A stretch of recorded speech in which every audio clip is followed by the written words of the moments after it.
Ahoy, pirates! Happy National Pirate Day, and Cedar Ridge is Read Like a Pirate Day. Wanted to take just a minute and read a fun pirate book called How I Became a Pirate. How I Became a Pirate. Pirates have green teeth, when they have any teeth at all. I know about pirates because one day, when I was at the beach, building a sandcastle and minding my own business, a pirate ship sailed into view. I knew what it was because its flag had a skull and crossbones on it, and because I could hear the pirate sing, "Hey ho, blow the man down." They were a little off key. I tried to tell Dad, but he was busy setting up the beach umbrella. I tried to tell Mom, but she was busy slathering my baby sister with sunblock. So I went back to my sandcastle, but I kept an eye on the pirates. By then, they were rowing to shore. When they landed, the head pirate climbed out of the boat and yelled, "Ahoy there, matey! Be this the Spanish Main?" "No," I said. "This is the North Beach." "Shiver me timbers," the pirate said. "We must have taken the wrong turn at Bora Bora." He walked around my sandcastle, he looked at the moat, then yelled back to his crew. "He's a digger, he is, and a good one to boot." "A good one to boot," the others agreed. "What be your name, matey?" the head pirate asked. "Jeremy Jacob, sir," I told him. "Well, Jeremy Jacob," he said, "you're looking at Braidbeard and his crew. We've been needing a digger like yourself. We've a chest of treasure to bury." "Aye, treasure," the others shouted. "You're coming with us," Braidbeard told me. "I don't think Mom and Dad would mind, as long as I get back in time for soccer practice the next day." That's how I became a pirate. As soon as we were on board, Braidbeard showed me a chest of gold and jewels. "Got to find a safe place for these here treasures. It's high time we're off," he announced. "We're off," they all shouted, and then we set sail.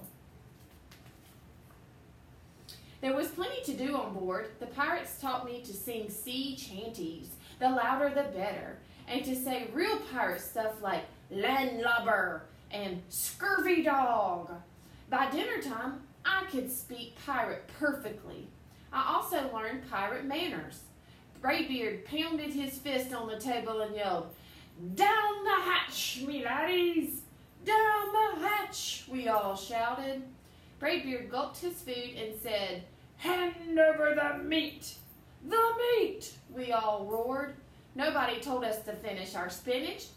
There wasn't any. Or to chew up our carrots. They weren't even allowed on board.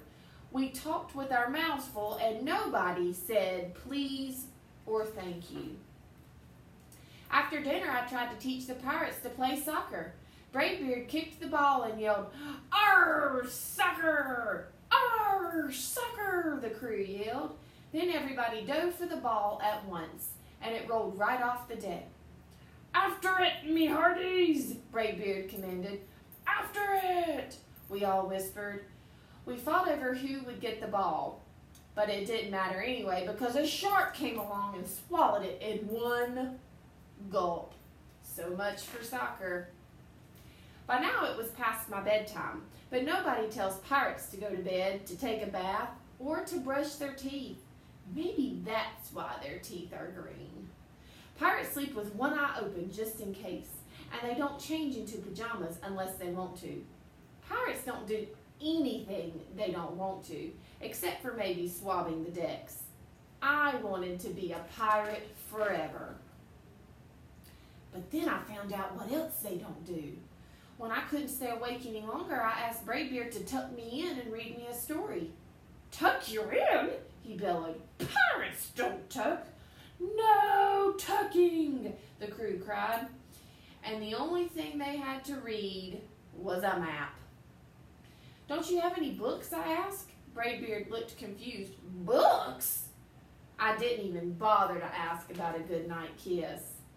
It wasn't easy to fall asleep without a story, but I was finally dozing off when a storm broke.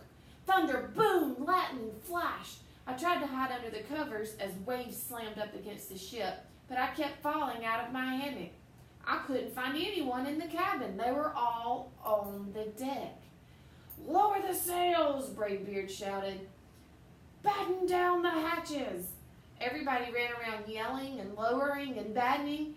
Nobody had time to sit close and tell me it would be over soon. Nobody even noticed me. I decided that I didn't want to be a pirate after all.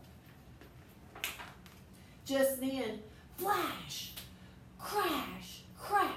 Lightning hit the mast and split right down the middle. "What do we do now?" yelled one of the pirates. "We'll have to turn back," called another. "But the treasure!" hollered Braidbeard. "Where will we bury the treasure?" I stepped forward. "Maybe I can help," I shouted over the wind. "I think I know the perfect digging spot." When the storm was over, we rowed back to shore and buried the chest. We drew a map so we could find the treasure again, but I don't think I'll need it. In the picture down here, guess where they're burying it? In Jeremy Jacobs' backyard. After that, the pirates repaired the ship and got ready to set sail. Before they left, Braidbeard handed me a flag and said, "You make a fine pirate, Jeremy Jacob. Guard that treasure well. We'll be back to get it soon enough." "Soon enough," the crew repeated. "And if you ever need us," Braidbeard added, "just run the Jolly Roger up yonder pole." "Up yonder pole," the other shouted, "and maybe I will. But not today, because I have soccer practice."